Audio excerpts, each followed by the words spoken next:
Well, hey there, guys. Greetings and salutations.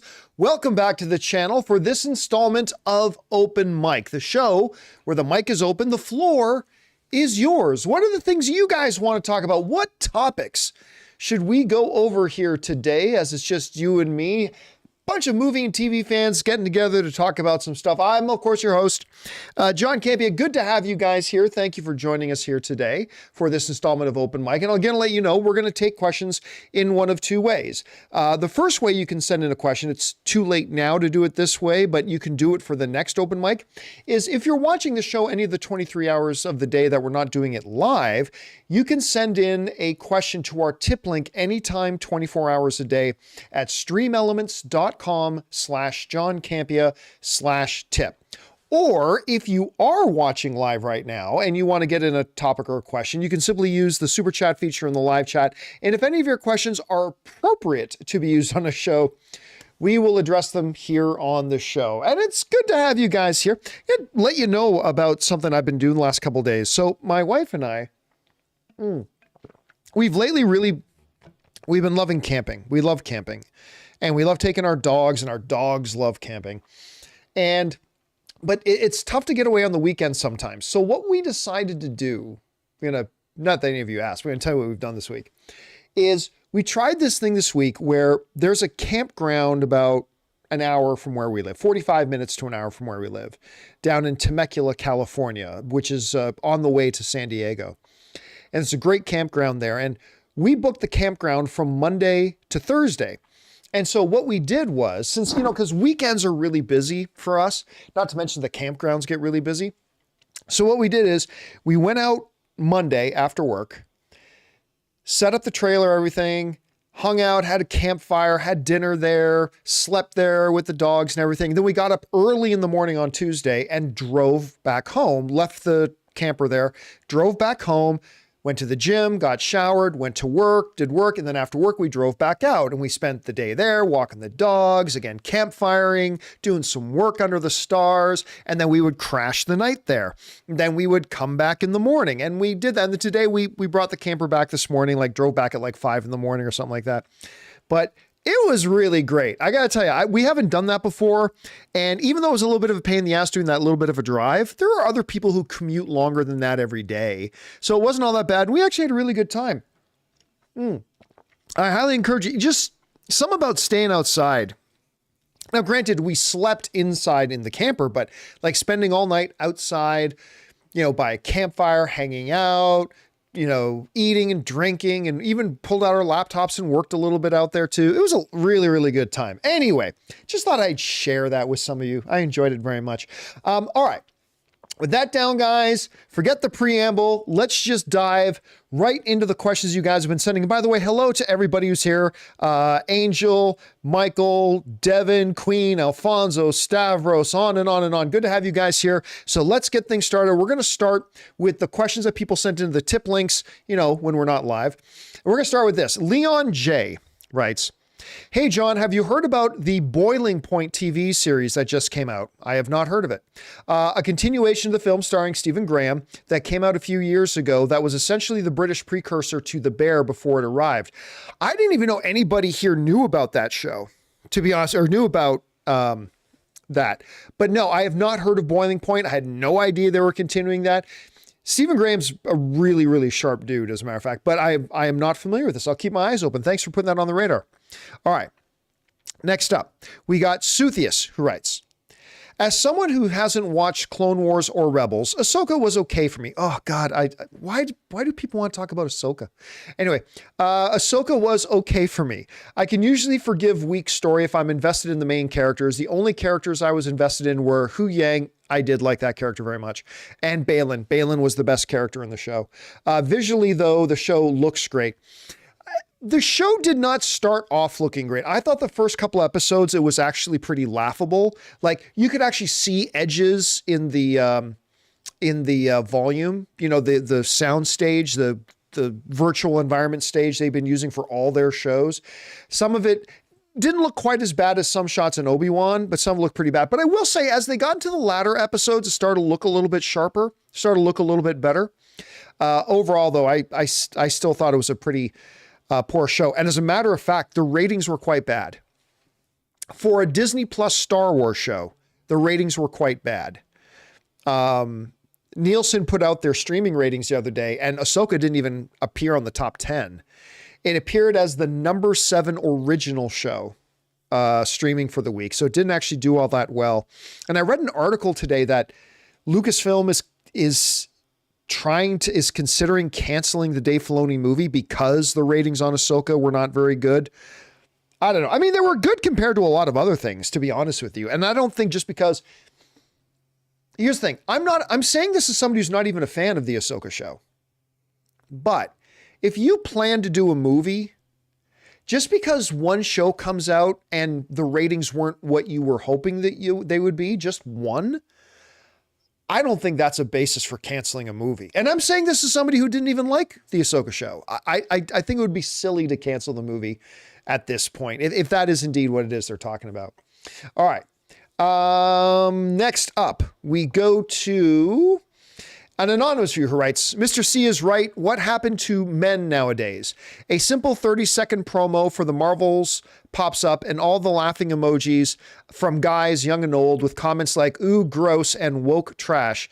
Do fathers nowadays not teach their sons humbleness? Well, the problem isn't fathers not teaching their sons humbleness. It's fathers not teaching their sons how to be men. And again, maybe I'm more old school. Maybe it's because I was raised by a European father. Like my dad's Italian. You know, my dad came over from the old country. Maybe it's just old fashioned of me. But like one of the things my dad taught me is that men are not easily frightened. Men are secure. And see, what happens is like little children and some animals, what happens is they lash out when they feel threatened, right? Like babies and children and sometimes animals, they lash out when they're scared or they feel threatened.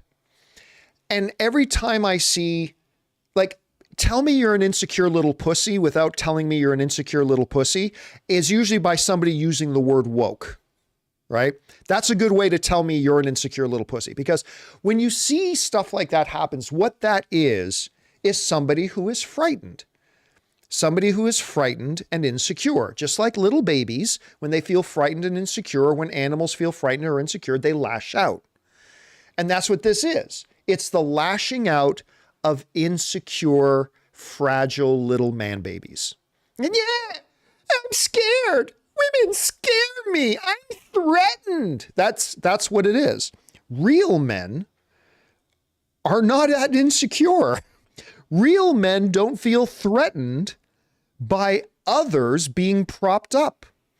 Real men don't feel scared when they see others being elevated because they feel secure enough in themselves that they know that that's great for everybody. But I mean, fathers just don't know how to raise their kids as men these days. We're seeing a bunch of insecure, frightened, scared little man babies, but it, you know, whatever. It is what it is. Let's keep going here. Next up, we've got an anonymous viewer who writes, Oppenheimer made almost 950 million worldwide, which is crazy. Like my second favorite movie of the year. And I didn't think it would get that high. I mean, that is absolutely nuts. $950 million worldwide. Amazing for a 3-hour adult drama. How strong this would affect the box office success of Killers of the Flower Moon opening next week. Can it surpass Black Adam? Well, see, here's the thing though. I think we as movie fans think one movie doing one thing means audiences will do something similar with another movie that might have some similarities. And I just don't know that that's the truth. I don't think Oppenheimer will have anything to do with the success or lack thereof for Killers of the Flower Moon. Killers of the Flower Moon, the new Martin Scorsese, Robert De Niro, Leonardo DiCaprio film based on the novel. One of my most anticipated movies still remaining for the remainder of the year. Absolutely cannot wait for this film. But I don't know that it's going to be all that financially successful. It comes across as very heavy, which to me excites me, but I don't know if it'll excite a lot of the average moviegoers. an insanely long runtime, which doesn't excite me or turn me off. That's who cares? The runtime is the runtime. But there are a lot of people like my brother-in-law, Ray, who they'll look at that runtime and go, maybe not. On a practical level, it also limits the number of screenings it can have because the runtime is so long. Yeah, I'll be honest with you. I don't know. Look, as of right now, I still haven't seen Killers of the Flower Moon, so I can't say whether it's good or not. But I mean, come on, it's Martin Scorsese, Robert De Niro, and Leonardo DiCaprio. Of course, it's going to be good. But I mean, so we'll just have to see. But honestly, you know, I'll have a guess for most movies, but every once in a while, a movie like this one comes out where I'm just like, I will not be surprised if this movie completely flops and makes like 200 million at the box office. I will also not be surprised if it makes like $700 million at the box office. You know what I mean? Like, I do not have a sense right now of how the average movie-going audience is going to respond or bite, you know, on the marketing that we've had for Killers of the Flower Moon. So I really don't know, right? I'm dying to find out. But right now I really don't know. All right. Next up, Mr. TJ Lynn writes, would you watch and review Killers of the Flower Moon opening next week? And do you have a plan to drag Ray to see that 3.5-hour movie? How? Thanks, and bring on the filthy. Well, yes, I am planning on having Ray see it. And how? I simply tell him it's his job. That's how I get Ray to see a 3.5-hour movie. Ray, why don't you go see, this is how the conversation will go. I haven't had it with Ray yet, but this is how the conversation will go. Hey, Ray, you want to go see Killers of the Flower Moon? First question he always asks when I ask him about going to see a movie, he'll ask, how long is that again? I'm going to say about 3.5 hours. He'll say no. And I'm going to go, it's your job. And then he'll go. That's simple. Yes, I'm completely going to go see that thing opening night. I'm really, really excited about it. So yeah, can't wait. Absolutely can't wait. All right, next up. Non-Azure writes, I was very late in cutting the cord. It's definitely not been and isn't looking like the promised land. Frequent price increases and a few upcoming strategies such as ad tiers and annual subscriptions, which feel anti-consumer, which are as bad as cable.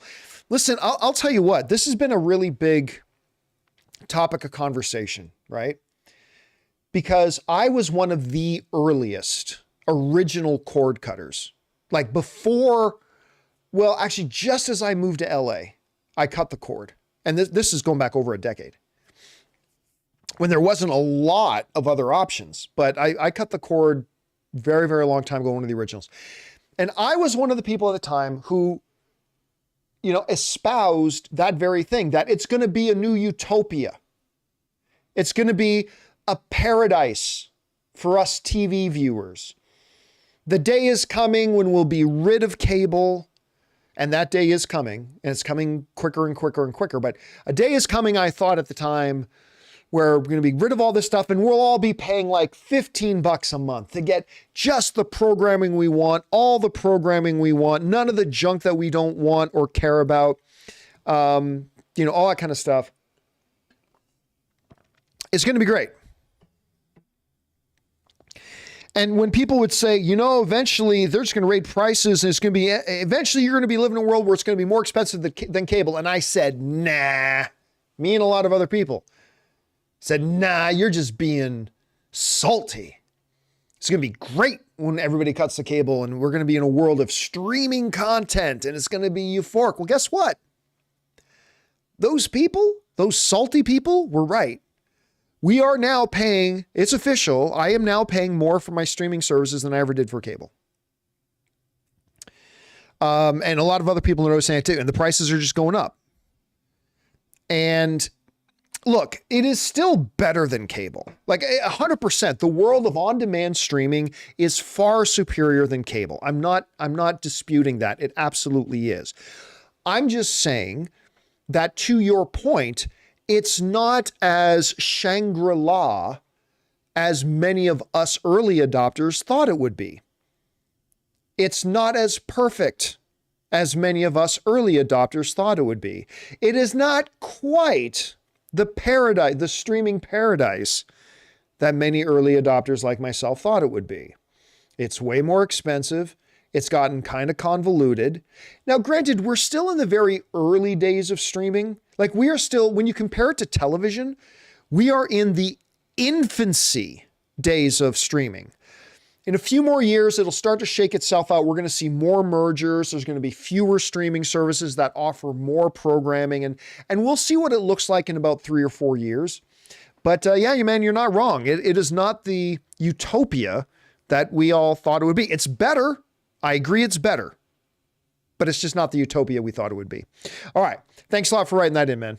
All right. Next up, we've got RevMatt, who writes, curious as to whether any of the crew has been watching the final season of Billions. The story and acting has been electric, and I'm getting super invested into how they're going to wrap everything up. I fell off of Billions very, very early, but not because I didn't like it. You know, there have been about 5 or 6 shows that I really liked what I saw, and then I just fell off of it and I never got back on it. I'm not really sure why. But when I found out that, damn it, what's the name of the lead? Axel? When I found out that Axel left the show, because he left the show after I stopped watching, I lost all my interest in going back to watch it again, which is kind of weird. Now, I understand, for those of you who watch Billions, that Axel has come back, which has reignited my interest in watching it again. But yeah, I've not kept up with it, unfortunately, RevMatt. At some point I will, though. All right. Next up, Jesse Roy writes, hey, John and crew, just John. It's me again. Just finished catching up on your podcast while I'm recovering. And all I have to say is right now, I missed a lot of movie news. I mean, a lot. Thanks for being here while I'm recovering. Thank you. Yeah, Jesse, I remember you wrote in a while ago, you're in hospital right now. Hope the recovery is going well. And yeah, man. Yeah, a lot happens even during the strikes, a lot happens in the world of movie news when you blink for a second. But it's good to have you here, Jesse. All right. Next up, we've got Duck Duck, who writes, Buenas tardes. I just watched Rogue One, and I am so glad I stuck around through the prequels. What an amazing movie. The haunting planet exploding, the Vader scene, the entire third act, the spaceship fights. Love this movie. OG trilogy is finally next. Yeah, so Duck Duck is a viewer who's been just started watching the Star Wars movies, and unfortunately started with the prequels. I wish you would ask me first. Don't watch the prequels. They're garbage. And Duck Duck started writing in after watching the prequels and said, Star Wars sucks. I'm like, hang in there, get through the prequels, hang in there. And I guess he's gotten up to Rogue. It sounds like you're watching them in chronological order. Rogue One is fantastic, man. I was so, most people love the third act the most. I actually like the first 2 acts even better than the third act. I love the world building in the first 2 acts. And yes, the action and the adventure that's going on in the third act, crazy. It's fantastic. I love it. But I even prefer the first 2 acts. But man, wait till you get to Andor. Wait till you get to Andor. I mean, obviously, you got the greatest Star Wars still coming up, which is the original trilogy. Best movies ever made. And then you're going to get to Andor, which is the best Star Wars stuff on TV. I can't wait for you to get to that, man. All right. Next up, where are we at? The Canaries writes, Norwich City Football Club posted a very thought-provoking video yesterday on their YouTube channel and other social medias for the World Mental Health Day. The 2-minute and 27-second video, check in on those around you, is getting universal love from football and sports fans. Listen, I'm glad I had no idea this was in there, but I'm glad you brought it up. One of our sponsors this week is BetterHelp. And they've been a sponsor of the show all week, and you're going to see a BetterHelp ad here in a minute. Actually, this is a great segue to that. But like I say in the ad spot, but you guys who have followed me for a long period of time know I've been saying this for a long, long time. We need to start putting priority on our mental health. It's for some reason, traditionally, especially with men, there's been a stigma attached to seeking out help or seeking out therapy or things like that. There's been this negative stigma attached to it, which is ridiculous. Like, when it comes to our physical health, we always think, yeah, we're motivated. We should do something about our physical health, do some training, get into the gym or whatever, and when our friends tell us they started going to gym or they started getting a trainer or they started watching what they eat more, whatever, we always like, yeah, that's awesome. Good for you. Right. But if somebody traditionally wanted to start taking care of their mental health, like, oh, we don't talk about that. We get nervous about it, or we feel insecure about it. There's just been this stigma to it.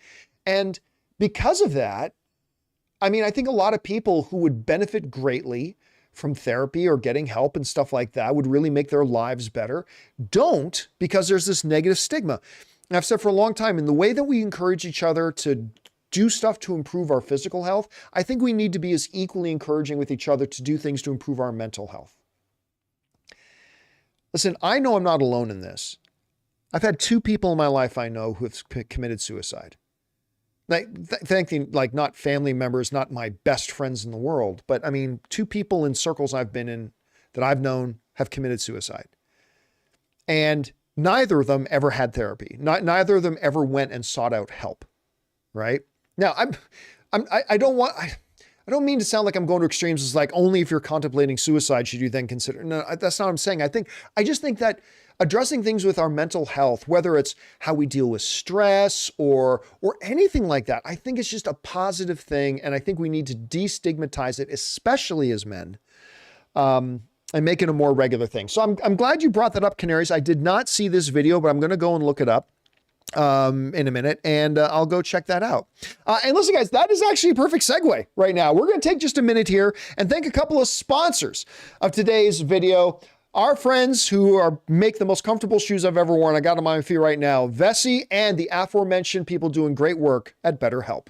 Guys, we want to take a second to thank a sponsor of this video, Vessi. Now, you guys know I'm not exactly the most fashion conscious guy in the world, but I love a great pair of shoes that are comfortable and I can wear almost anywhere. And growing up in Canadian winters when my feet got wet a lot, waterproof would be nice too.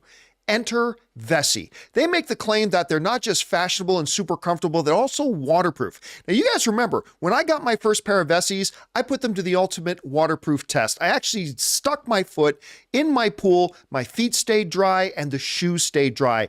Incredible. And they're the most comfortable pair of shoes I ever owned. Well, that made me want another pair. So I got another pair of Vessis that look great and just equal that world-class comfort that I got from that first pair of shoes. They are absolutely my favorite shoes that I've ever owned.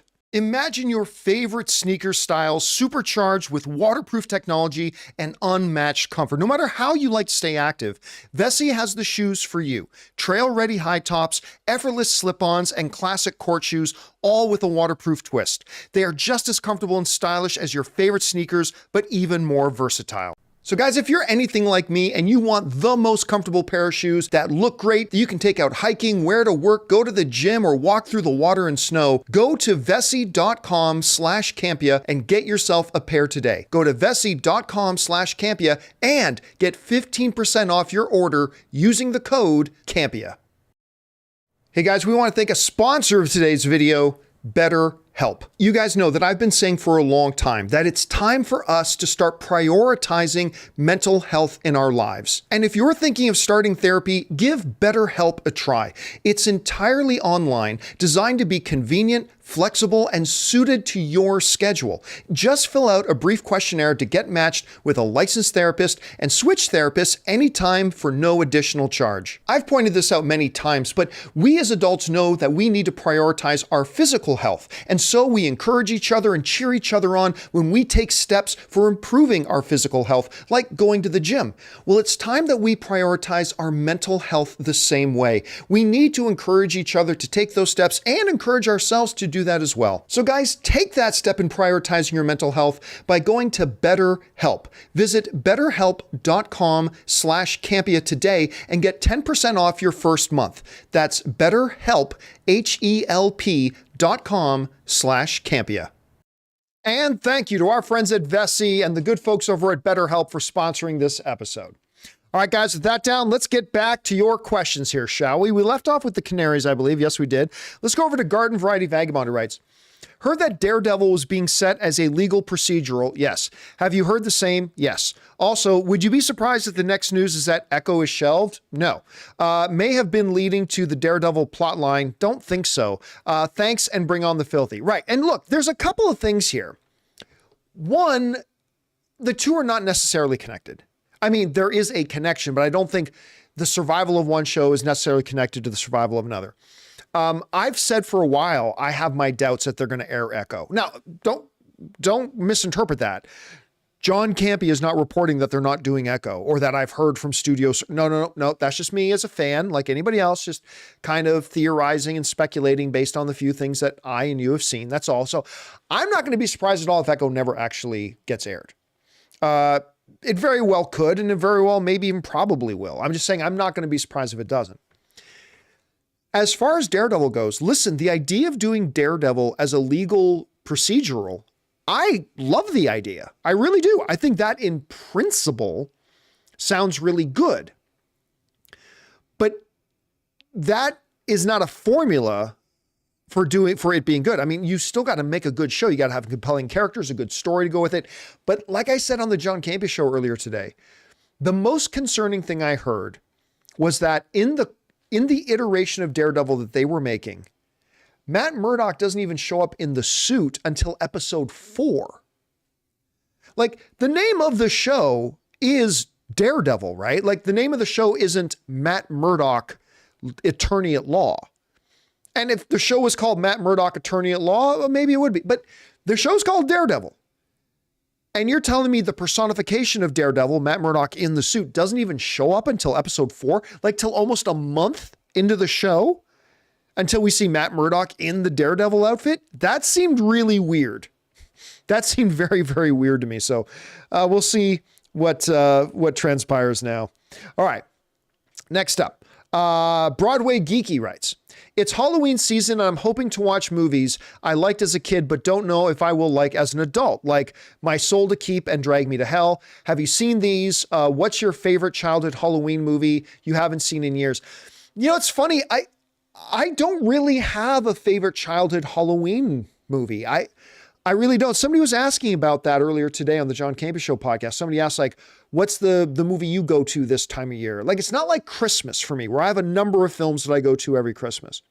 I don't really have a go-to Halloween movie.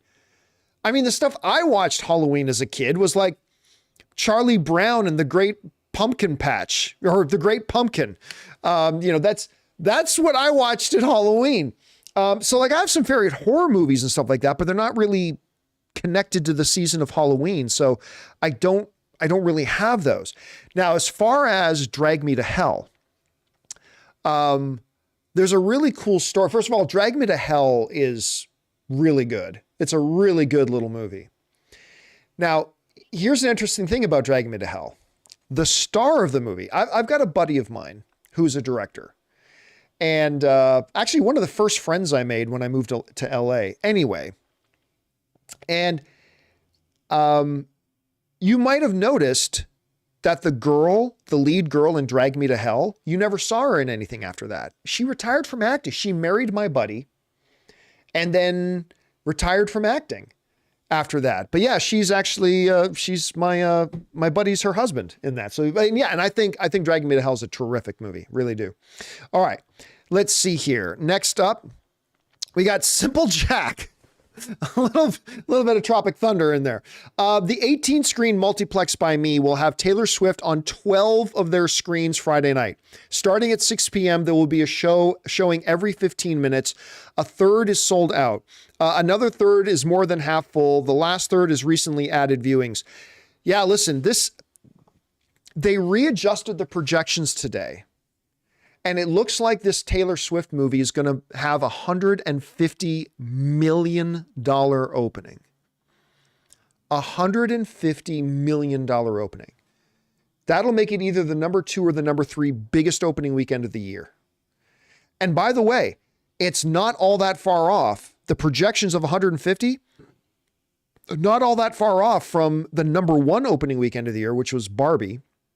That made $168 million on its opening weekend. Taylor Swift's little concert movie could very well, I mean, it's possible, it's an outside shot, but it is possible, could be the #1 box office opening weekend of the year. Go figure. I mean, it's crazy, but yeah, I mean, it's going to be really big, and the shows are just selling out like crazy. It's nuts. All right. Next up, we've got JM None Other writes, just out of curiosity, when some pics on your big TV, BG, I don't know what that means. Just out of curiosity, some pics on your TV, background. Why doesn't it fill out the whole screen? Sometimes side black bars. I use Pro Presenter for my TV background pics for my podcast show. And if there are black bars, I scale to fit and position it well. Because it's not important. It's not important. You know, to Jonathan is the one, Jonathan Voico is the one who comes up with those images. And if he finds an image that he believes is the right image for the background, and he believes that the dimensions that it's in, the ratio that it's in, looks better than if he scaled to fit it, then he'll leave it as it is. The picture is more important than whether or not there are little black bars, right? And if Jonathan feels that the picture in its current ratio looks better as it is, even if there are black bars either on the top and the bottom or the left and right, then he makes the decision to leave it at that because the picture is more important than whether it scales to fit. Scaling to fit is a great function, right? It's a fantastic function. People use it in their video editors. Hell, OBS has that feature. It's a terrific function and often comes in handy, but it's not always the right thing to do. And it's a matter of, to your taste, what do you think is more important and all that kind of stuff. So there's no one right or one wrong answer, but yeah, Jonathan feels, and I agree with him, that sometimes the image itself is more important than whether or not it fills the screen. And sometimes making it fill the screen is going to cut off certain aspects of the image that doesn't look quite as good. And quite frankly, the little black bars on either side of it aren't an issue. They're really not, at least not to me. So good question. I love technical questions, man. Thanks for asking. All right, next up.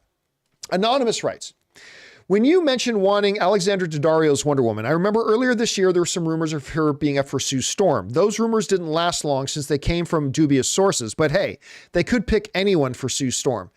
Yeah, listen, I love Alexandra Daddario as an actress. I think she's a much better fit for somebody like Wonder Woman than she is for Sue Storm, personally. But don't get me wrong, my #1 requirement that I'm looking for in any casting is talent. Alexandra Daddario is very talented. And even though I don't think she's the best fit for Sue Storm, if they announced tomorrow that she was playing Sue Storm, I'd be like, great, because she's a talented actress. And that's really the most important thing. So I doubt that that's going to happen. I've not heard any legitimate source even slightly suggest that Alexandra Daddario is going to be in the Fantastic Four, not even remotely. Hey, but anything's possible. We'll see. But I wouldn't put any money on it myself. All right. Next up, also an anonymous writer writes, also, can you disagree with me on this? But I feel like the reason we haven't seen Alexandra Daddario in more stuff is because she has chosen not to work more, especially recently, unless she has pending work announcements for after the actors' strike. There are times on this YouTube channel that I just can't say certain things, either because there's information I have that is private information, or there's information I know that is not my place to share. So all I will say is I do not believe that is the case. I mean, I'm sure that, listen, like any known actress, I'm absolutely sure that there are projects that have been offered to Alexandra Daddario that she has turned down. I think any performer who is a known name, not even A-lister, just a known name, has lots of projects thrown at them all the time, and they clearly don't don't take all of them and they shouldn't take all of them. So I'm sure that's absolutely the case. So yeah, we'll just go with that. All right, guys, listen, we are now going to move on and start taking the super chats that you guys who are watching live have been sending in. But before we get to those, we're going to take a second, take one more sponsor break and thank the main sponsor of the John Campea YouTube channel, my mobile service provider, and they should be yours, Mint Mobile.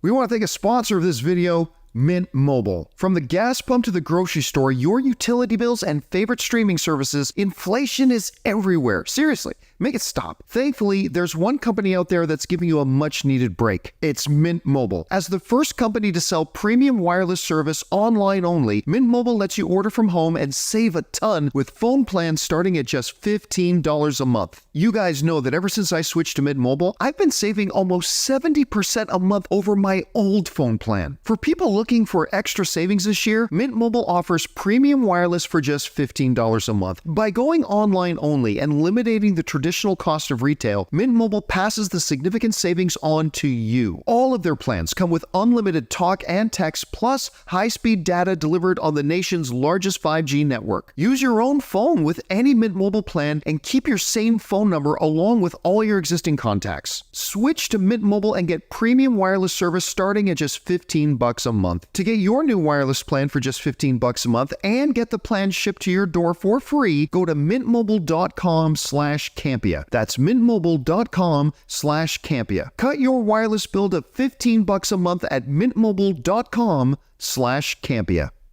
And thank you to our channel's main sponsors, Mint Mobile, for sponsoring this episode. All right, guys, with that down, let's get over to the super chats that you guys who are watching live have been sending in. We're going to get started off here with Hawes TV, who writes, would you agree that movies are factories for empathy? It all depends on how you play the semantics. Look, what I've always said is that movies and TV shows, we go to movies and we sit down to watch TV shows to have emotional experiences. Movies are experiential events. And sometimes the emotional experience we have may be dread or laughter or joy or tension or anxiety or empathy or whatever, right? Like they can elicit different responses and different emotions, stuff like that. And when we go, it's like when we go to the amusement park, we go to have experiences. And I personally much prefer, and I think it's a more accurate rendition to put it that way, to say that movies and TV shows are meant to be, at any rate, emotional experiences. And that's why, for example, I think She-Hulk was a dud, was because She-Hulk is a comedy, right? It is first and foremost primarily a comedy. Therefore, the experience it's trying to give us is one of laughter, right? That we're to have that experience of laughter. Well, as a comedy, it wasn't funny. So it failed to deliver an experience. Watching She-Hulk was not an experiential event. It didn't have that. So I tend to go more that way. All right, let's move on here. Next up, we have Yang, who writes, with talks being suspended by the AMPTP, it seems like SAG-AFTRA, that's the actors, are more focused on name calling than getting a deal to get their members back to work. Look, I have said this before, I will say it again. I have many, many, many friends who are a member of SAG, actors and stuff like that. And I wholeheartedly believe in a number of the issues that they, not all of them, but on a number of the issues that are going on, especially the AI stuff. They cannot compromise on the AI stuff. They have got to get the AI element dealt with and dealt with seriously. That being said, I said this about the writer's strike and I will say it about SAG. It is remarkably childish to, in these types of grown-up negotiations, to cry in public. This dude's, you know what? Go into the negotiations. If you don't like what you're hearing from them, say no. Or say maybe. Or say yes. Or say, there might be something there. Here's another idea. Either way, there's this false belief out there that all this public crying actually does anything? It doesn't. Do you think the writers' public crying got their deal with the studios? It didn't. It really did. It put pressure on the studios. What pressure? What pressure? You think the studios care? Listen, newsflash. Studios didn't care. They don't care. And it's almost hilarious that anybody thinks they cared.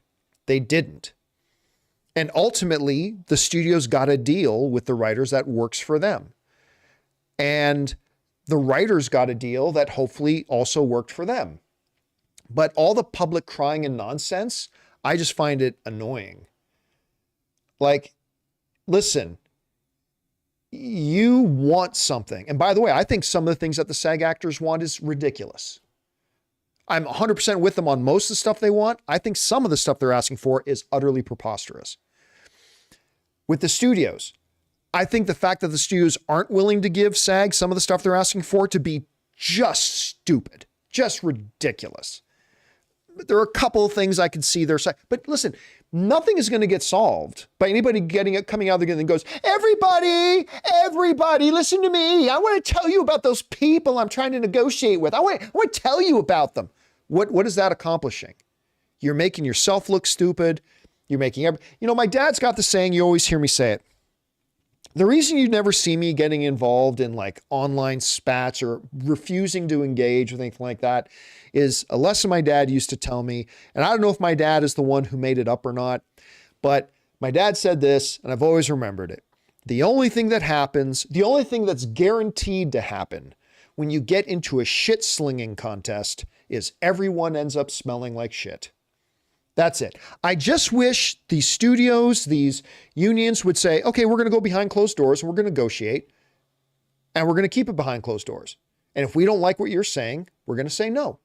And then we'll keep meeting until we both find something we can both say yes to. I get real tired of hearing all this, yeah, the other side's being mean. Oh, the other side's being unrealistic. Oh, no, the other side is being a bully. Oh, no, the other side is just trying to do that. I don't want to hear it. You're fucking grown-ups. Go handle your business. Then come and tell us when it's done. Anyway, that's just me. That's just me. All right, next up. We've got Ryan Trabuco, who sends in a $20 super chat. Ryan, thank you so much for supporting our channel on that level, man. Really appreciate that. And Ryan writes, hey, John, the first 2 episodes of the new Frasier is so much better than Night Court. It might not reach the same heights as classic Frasier, but the father-son dynamic in the reboot is heartwarming. I think you'll like it. Yeah, you know what, Ryan? Here's the thing. And by the way, thank you again, Ryan, for supporting us on that level, man. We mentioned this today on the podcast too. So Frasier comes out today, apparently. And I've been both kind of interested and a little bit nervous about it. I've been interested because I really like the Frasier character. I like the Frasier Crane character. I think it's a great character. And the way Kelsey Grammer plays it is wonderful.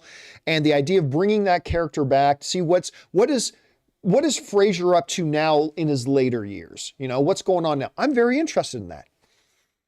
Unfortunately, the reason why Ryan brought up Night Court is because there was another show that I used to watch as a kid that I thought was awesome, and that was Night Court. I loved Night Court. It was just a wonderful, wonderful, wonderful show. And they recently did a relaunch of Night Court. John Larroquette came back, and now the judge is actually supposed to be Harry's daughter because, you know, the actor who played Harry has passed away, but the new judge is Harry's daughter from the original show. All that kind of stuff.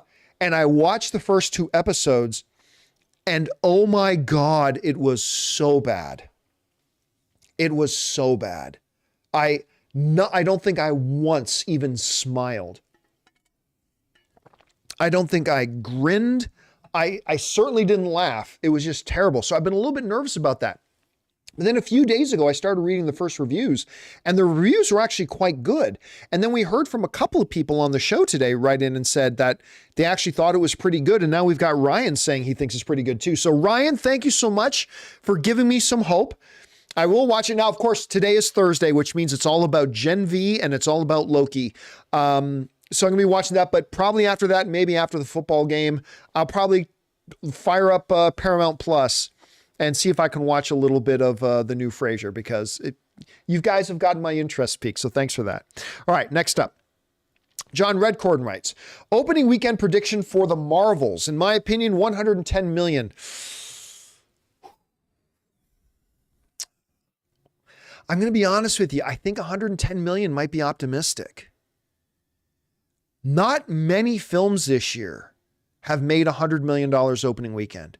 Now, I can't remember the exact number, but I think we counted it up the other day, and I think we landed on that like 4 movies this year have opened to more than $100 million, like 4 or 5 at most, somewhere around there, right?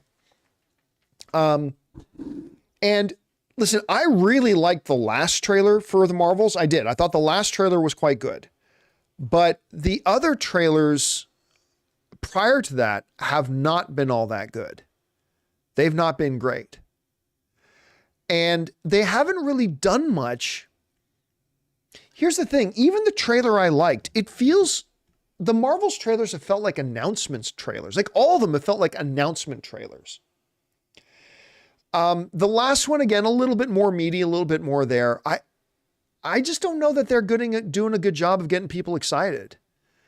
And I think 110 might be optimistic. Now, listen, a lot of people, including me, underestimated how well Captain Marvel would perform at the box office. That movie obviously went on to make over $1 billion. So maybe we're being guilty again of underestimating this one. Maybe.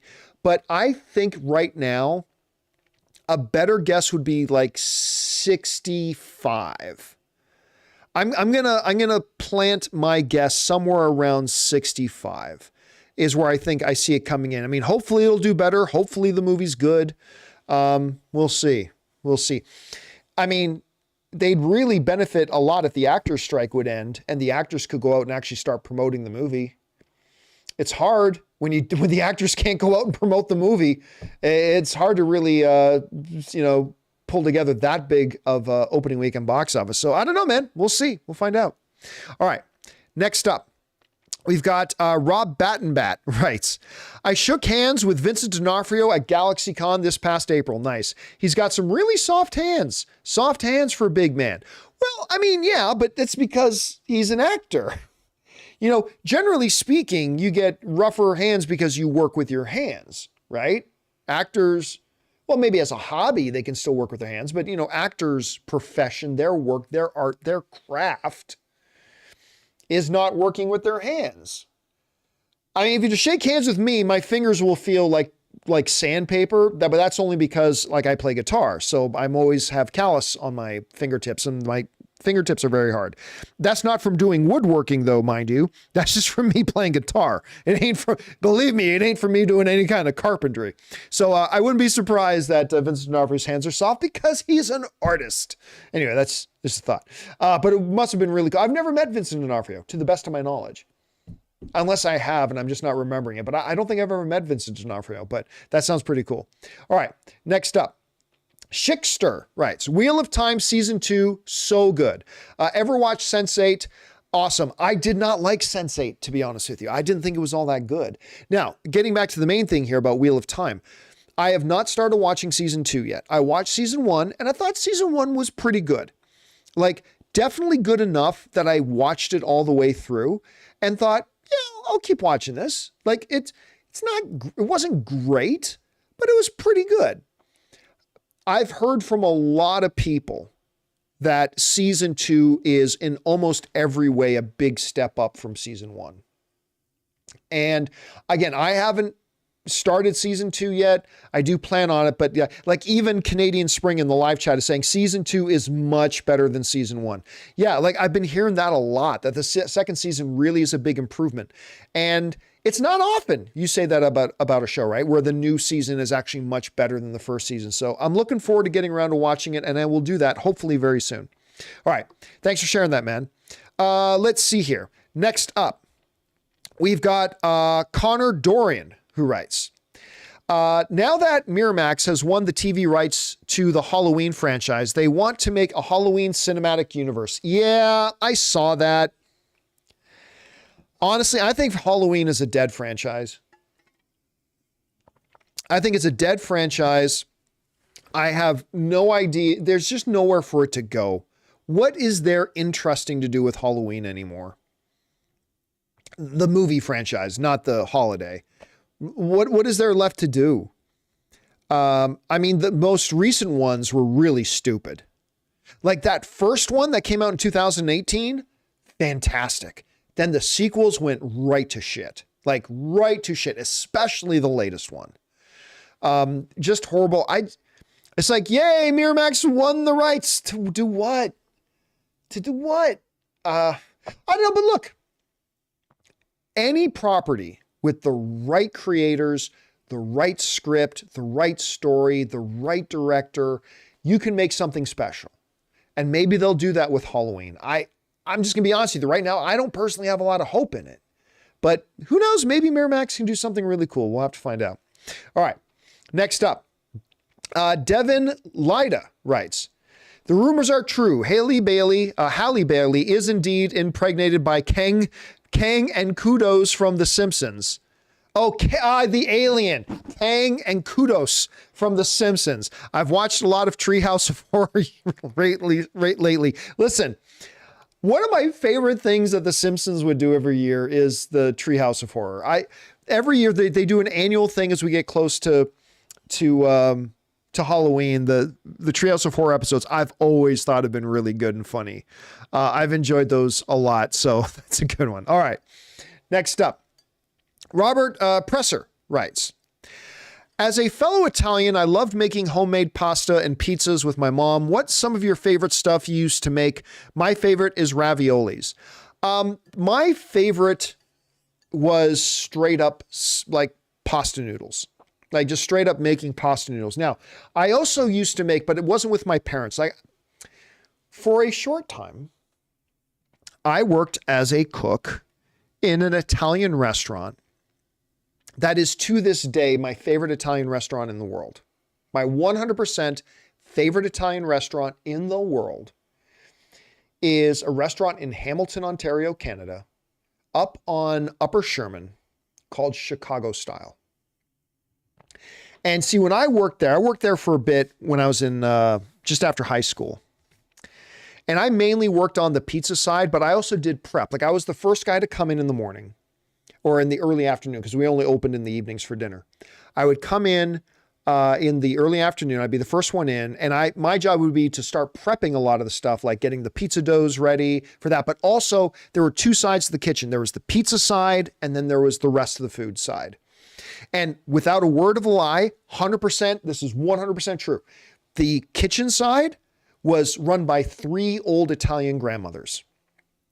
And then they had some younger guys helping them out, but they were the cooks, right? They were the chefs. And one of the things I used to do that I used to love doing is coming in and getting a lot of the dishes prepped for them to then work a little bit later. But as far as the home stuff, just actually making my own home noodles.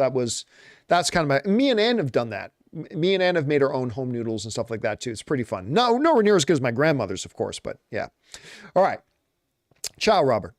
Next up, John Redcorn writes, if you think about it, there's a lot of similarities between Feige and Bill Belichick. Both have spent years being on top and everyone praised them. Now they're both struggling and everyone's criticizing them. I don't know that we're at the point. I mean, yeah, with Belichick, everybody's like, maybe it was all Brady. It wasn't all Brady. Like every team look, the New England Patriots have been the best team in the league for almost 2 decades. Every team's going to go through a downside. They are too. That being said, I don't know that everybody's criticizing Feige right now. What is happening is that a lot of Feige's projects are getting criticized, right? Like you'll hear people like me say She-Hulk was terrible. I'm not going to say Kevin Feige's terrible because he was in charge of the studio that made She-Hulk. I think what's happening is right now, a lot of his product is being criticized. I don't hear a lot of criticism of Kevin Feige himself though right now. You got to remember that when things started to go south, it's not a coincidence that that's when Bob Chapek had become the CEO of Disney and effectively demoted Kevin Feige. One of the first things Bob Chapek did was he stripped Kevin Feige of a lot of his power, put new layers of management over Kevin Feige, took a lot of the decision-making ability and power over Marvel and the MCU away from Kevin Feige and gave it to his banker buddies that then started to get to dictate to Kevin Feige what should be made and where it should go and all that kind of stuff. Now, I am not saying that Kevin Feige is free of any blame or accountability whatsoever. I'm not suggesting that. But what I am saying is that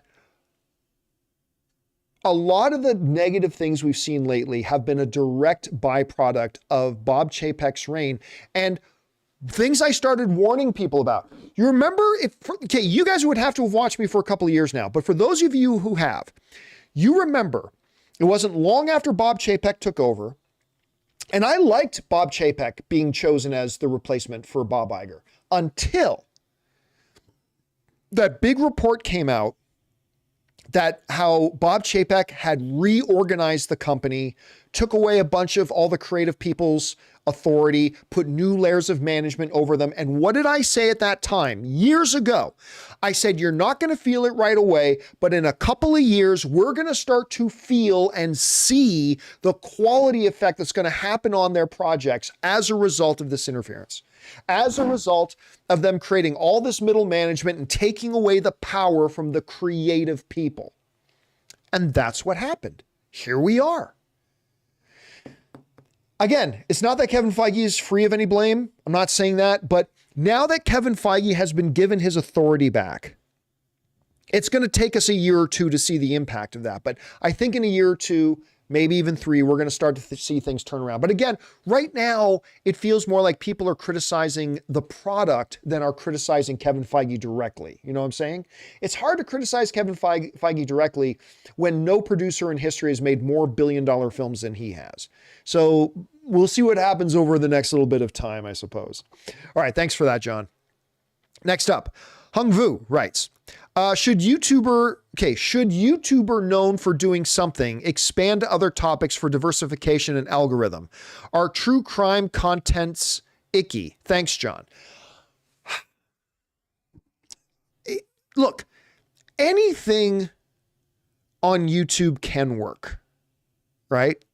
You can be a YouTube channel that talks about everything.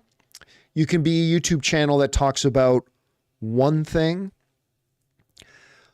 My recommendation would be specific in what it is your YouTube channel is about. Look, I would love to talk UFC and I would love to talk football. And, you know, I answer a few questions here and there about it, but you're never going to tune into the John Campea Show and see that the main headline today is Buffalo Bills get defeated for the 3rd time in a row. Like, no, I would love to talk about all that stuff. But my YouTube channel primarily is about movies, movie news, TV, and streaming. That's what it is. And I find that, generally speaking, the most successful YouTubers and stuff like that, and by generally, I mean, take the top 500 most successful YouTubers. I think you'll find that well over 400 of them are very specific about what it is they do, right? So while everything else can work, I don't think it necessarily will work. I think it is generally wiser to focus in on what you do. And now listen, maybe you change directions. I mean, I'm not going to name names, but I've known YouTubers that were doing one thing. Quite frankly, were not very good at it and kind of failed at it. And then so what they did was they pivoted and went to something kind of completely different and started finding some success. But even then, they're kind of narrowed in on something specific that they're doing. So it's one thing to totally change philosophies. That's fine. But I think in general, be kind of specific about what your channel is. Like, you don't have to be a channel just about Nike shoes, but maybe just be about shoes. You don't have to be a channel that's necessarily just about the iPhone 13, but try to be more about phones. You know what I mean? So again, this is actually something that would take like an hour to properly discuss, but I would just say in general, although there are exceptions, if you want to get into YouTube, I'd say narrow down your focus about what your channel is about. Because if you try to talk about everything, then the people, let's say there are people who like hearing you talk about, I don't know, kitchenware. Well, they never know when they come back to your channel if you're actually going to talk about kitchenware today. Like maybe somebody really likes the way you go out and buy all the new types of pans, that cooking pans that come out. But they don't know if the next time they come back to your channel, if you're even going to be discussing cooking pans or not. You might be talking about bicycles your next one, or you might be talking about global politics your next one, or you might be talking about water supplies in Finland in the next one, right? So you want to make sure, I think, that your audience always has a pretty good idea that, hey, I like when this person talks about this, and I know if I come back to their channel, they're going to be talking about that. Again, we could go into this for over an hour. There are exceptions. There's no one hard, fast rule. I would just recommend in general, try to focus your, be narrower in your focus. That's my general advice. Although, like I said, there are exceptions. All right. Next up, Duck Duck writes again, Buenas tardes. I ended up skipping solo because I found it a drag. Not terrible, just made it, but I made it pretty far in and just didn't see a point to it. Solo is the one Star Wars movie that I always said from the day they announced it, they shouldn't be making this movie. Nobody asked for this movie. They shouldn't be making this movie. You guys remember from the AMC days, as soon as they announced the Solo movie, I said, why are you making this? There's no point to making a Solo movie. Now, that being said, I think Solo is actually a pretty good little movie. I don't think it's fantastic, but I think it's a pretty solid little film. I think what Ron Howard did to come in and save the film was pretty impressive. It's a fun little film. I think it's a good space adventure movie, that sort of thing. But even as somebody who likes the movie, I'm not sure what the point of the movie was, but you know, whatever. That's just me. All right. Next up, A Silva 88 writes, it's reported that the studio heads have walked from the bargaining table with no sign of returning. Will this push the strike to the new year? Probably. Probably. There seems to be two real sticking points. One is AI. The studios have the audacity to want, like, oh, if you come in and be one of our movies, we get to scan your likeness and we get to use your likeness and your image for now and forever. It's like, fuck you, no. And this is something that the actors must win on. They must win on this. And I think it's absolutely preposterous that the studios, I think it's asinine that the studios are even trying to get this. It's criminal. They're basically trying to steal somebody's image and then not have to pay them ever again for using their image again in a new project. Now, don't get me wrong. I am perfectly okay. Like if you're in, you know, Tree Warriors, the movie, right? If you're in Tree Warriors, the movie, and your character dies, and then they do Tree Warriors, the movie part 2, and they use footage of you from the first movie in a flashback or something, yeah. Studios should be allowed to do that. I have no problem with that. But I'm talking about like Ryan Gosling stars in Tree Warriors part 1, and they scan his face and they decide, you know what? We're making Tree Warriors part 2, but Ryan Gosling is going to cost us like $10 million. Let's just get some nobody stand-in actor that we can pay, you know, $10,000 to and digitally map Ryan Gosling's face on him and pretend it's Ryan Gosling. And that way we don't have to pay Ryan Gosling anything. That's an extreme example, but that's how stupid this is. That is how absolutely stupid this is. Okay. That being said, the second big sticking point seems to be residuals. And the report that came out today is that the Actors Union wants streamers to pay them 57 cents for every subscriber your streaming service has. They're basically putting a tariff. They want a cut. They go, oh, if you have X number of subscribers, then you have to pay us every year 57 cents for every subscriber you have. If I'm the studio, fuck you. No. Do you know how much, like I'm thinking if I'm a streamer Thinking, do you know how many years and how many billions of dollars we have invested and risked? And by the way, none of the streaming services except for Netflix are even making a profit today. They're all still operating at a loss other than Netflix. But I'm like, we spent years building up this service. We've put dozens, like double digits of billions of dollars into creating it. And you want to cut? Fuck you. No way. No way. Not a chance in fucking hell. No chance. Now, I believe the actor should make more money, but I believe that money should be paid up front. And I absolutely think that when I say make more money, I don't mean the top tier actors. They get paid more than enough money. Thank you very much. I'm talking about the daily working actor. They need to get paid more. I think they should get paid more for what they do. But I'm sorry, this is like mafia stuff. You want to cut of something you didn't invest anything in. We invested billions and we risked the entire future of our company on this. And you want to cut? Fuck you. No way. No way. Not a chance. So it seems like on its surface, you've got these two issues that to me are both fuck you issues. Studios want to be able to they want to be able to use AI to digitize your image and use your likeness whenever the fuck they want. Screw you. Screw y'all. No way that happens. Like if I'm the actors and if I'm a part of the actors union, we don't budge on that. We don't compromise on that. We don't even give an inch. There is no fucking way the studio should have that power. No way. The second issue is it appears the actors had the fucking audacity to say to studios, give us 57 cents for every subscriber to your streaming services. Fuck you. No way. So honestly, I don't see how this is going to get fixed. Last week, I was starting to feel very optimistic that this actors strike could be over soon. It looked like there was some good momentum. It looked like all this kind of stuff, but I'll tell you what, these two issues on the table, I don't know how they're going to get past it. At least I don't know how they're going to get past it anytime soon. I don't think this.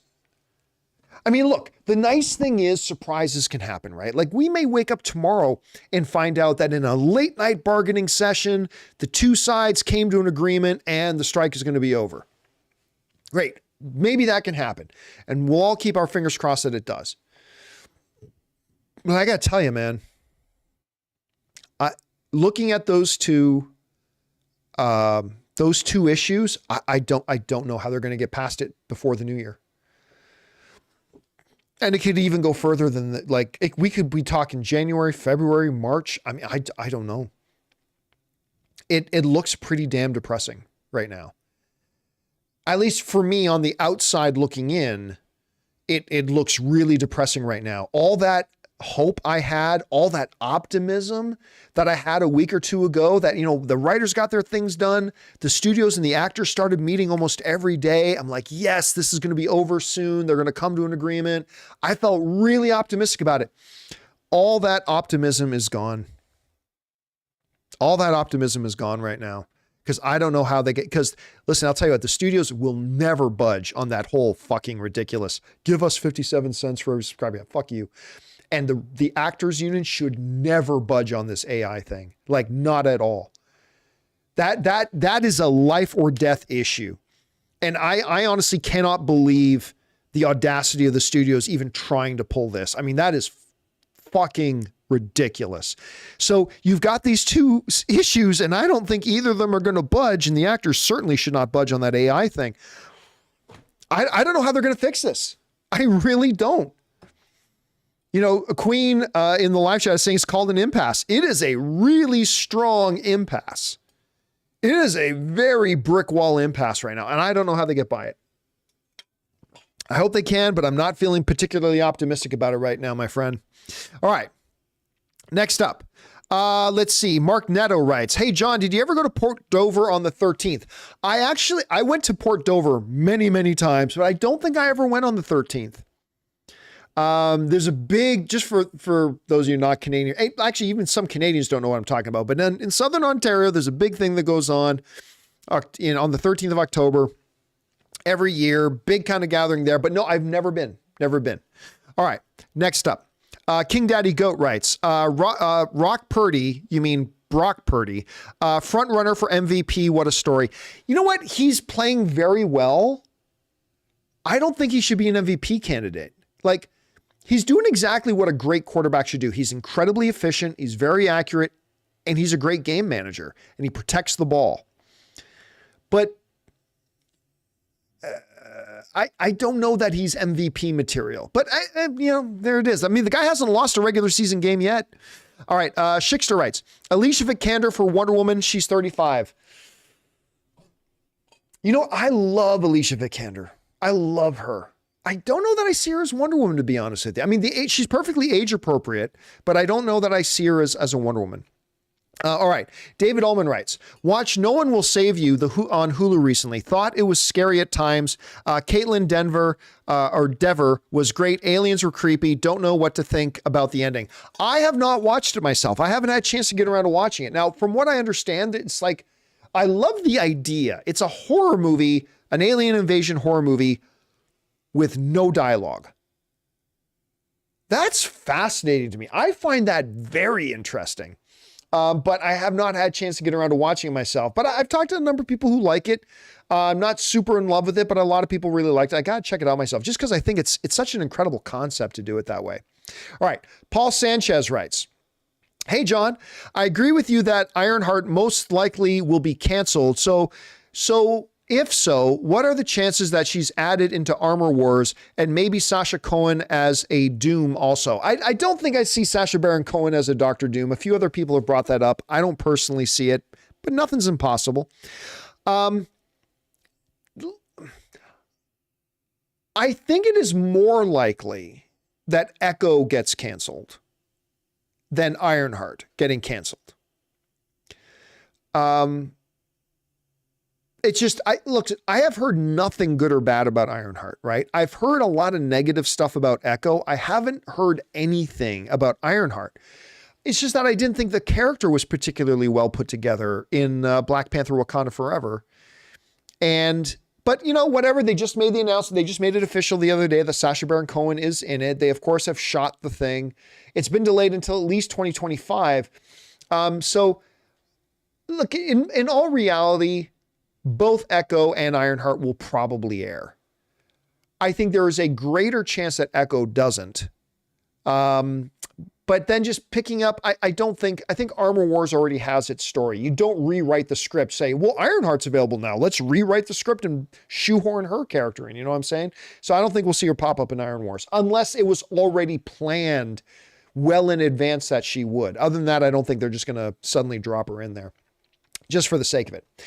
Final thing here today, Casinema Review writes, I watched the Beekeeper trailer last night. It felt more like Nobody with Bob Odenkirk than John Wick. Either way, it looks like a lot of fun. So Beekeeper this trailer came out of nowhere. It's a new Jason Statham film that looked now it's funny that you say it feels more Nobody than John Wick. John Wick and Nobody feel a lot alike. So I would say that even by saying that it feels like Nobody, that is kind of saying that it feels like John Wick. Either way, semantics, right? Listen, it looks like a movie where Jason Statham is doing what I love Jason Statham doing, which is just kicking a lot of ass. For those of you who know anything about Beekeeper, okay, so Jason Statham is the beekeeper. And the trailer starts, and I love this premise. The trailer starts where Jason Statham is literally working as a beekeeper on this old woman's farm. And the old woman is Felicia Rashad, who I love Felicia Rashad. And, in the first few seconds of the trailer, it's like, Jason saying, no one's ever been as good to me as Mrs. whatever her name is, right? She's been real good to me and blah, blah, blah, blah, blah. Well. Then it all goes to hell. Because Felicia Rashad, looking at her computer, says, your computer has been frozen. Contact this number to fix the problem. And so she gets taken in by an online scammer, right? And the online scammer clears out her bank accounts. And old lady Felicia Rashad, the character, kills herself because she's lost everything. Well, that does not sit well with the beekeeper. That does not sit well with Jason Statham. And the rest of the trailer is basically Jason Statham going out on a hunt to kill, not hurt, kill everybody in the world associated with online scams and phone scammers. Like brutally murder anybody, anywhere who's connected with this industry. Y'all are dead. And then, of course, you find out in the trailer that Jason Statham's character is actually part of an organization, an operation called the Beekeepers. I guess that's supposed to be like a super elite, covert operative group, but he's known as a beekeeper. He's not just actually a beekeeper. He's part of an organization called the Beekeepers that are like the deadliest of the deadliest, right? And look, does this sound like it's going to win any Academy Awards? No. No, it's certainly not. But I'll tell you what, a movie with somebody like Jason Statham on a righteous vengeance quest. I have a soft spot for righteous vengeance quests. Like, show me a movie where some guy had his daughter hurt by somebody, and that guy is going to go and kill everybody who had anything to do with hurting his daughter. I'll eat that up. Righteous vengeance movies are my catnip. I don't know why. They can be really bad and I still really like watching them. And this looks like a righteous vengeance kind of movie. So even if it's terrible, I'll probably be right into it. All right, guys, listen, that'll do it for this installment of Open Mic. Thank you so much for being here and making this little show part of your day. Big special thank you to all you guys who sent in those questions, whether it's from the tip link or super chats. Number one, because you gave us great fun things to talk about. But number two, you supported our channel as you did it, and all of us involved with the channel. Thank you guys so very much for your support. Don't forget, come back and join us again for tomorrow's episode of the John Campea Show podcast. We'll look forward to seeing you then. So until then, my friends, thanks a lot for being here. My name is John Campea. Until then, bye-bye.